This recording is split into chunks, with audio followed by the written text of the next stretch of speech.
Perhaps one of the most sinister things that the Dark Lord of the Sith, Vader, has ever done is not allowing his failed apprentice, Galen Marek, to rest. After Galen Marek's death upon the first Death Star, Darth Vader cloned his apprentice, still hoping that the power of Galen Marek would be enough for him to one day overthrow his own master, Darth Sidious. Therefore, for years, Darth Vader cloned Galen Marek again and again, until he was eventually somewhat successful with the clone in Starkiller. Starkiller being the character and clone that we follow over the events of The Force Unleashed 2. A character that's still tortured by the memories of Galen Marek, despite of course, as we learned at the end of that game, him being a clone himself. But Galen Marek's body was not the only thing that Darth Vader experimented on Kamino. There were other things that Darth Vader wanted to perfect. Unknown to Vader at the time though, his two experiments would one day interlocked with one another, and Galen Marek would get to wield the experimental lightsaber crystals that Darth Vader had been working on for years. As I mentioned, the clones of Galen Marek were not the only thing that Darth Vader was experimenting with on Kamino. Darth Vader was also experimenting with a new type of lightsaber crystal known as an impact crystal. An impact crystal was a normal lightsaber crystal by all accounts to begin with. However, Darth Vader had ordered stormtroopers to make machines that literally poured energy into these lightsaber crystals. The goal of Darth Vader was to create a lightsaber crystal more powerful than any other, and that would allow him to cut through other lightsabers with ease, as well as grant Darth Vader the power to switch the blade intensity from on and off. In the end though, there were only two lightsaber crystals that Darth Vader was successful with, both of them being yellow in coloration. Darth Vader ultimately decided to name these two lightsaber crystals impact crystals. These impact crystals were a variation of compressed energy crystals. A compressed energy crystal being a lightsaber type that was very popular among Sith Lords, that created a sort of pulsating lightsaber crystal as it pulsated with power. The power that were within the impact crystal though was not light or dark side in origin, it was simply energy. Therefore why the color produced was yellow and not green, blue, or dark side in nature being red. It had no true allegiance within the Force. The impact crystals were simply pure energy, and as a result of it also created a blade that pulsed with energy.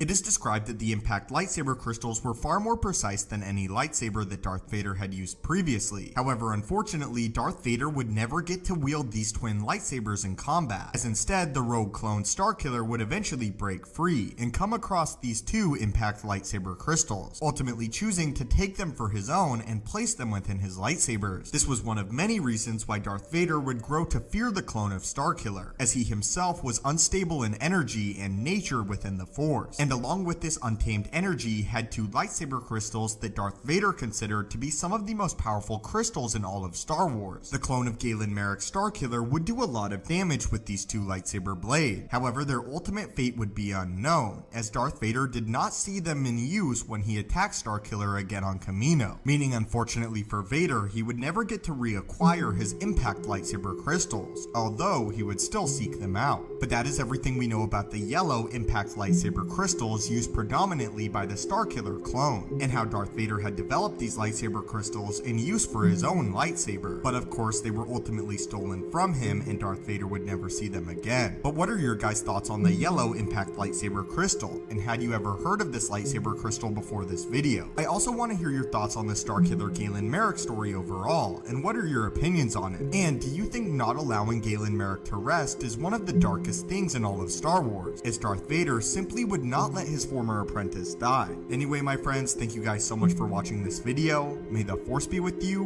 and have a great day.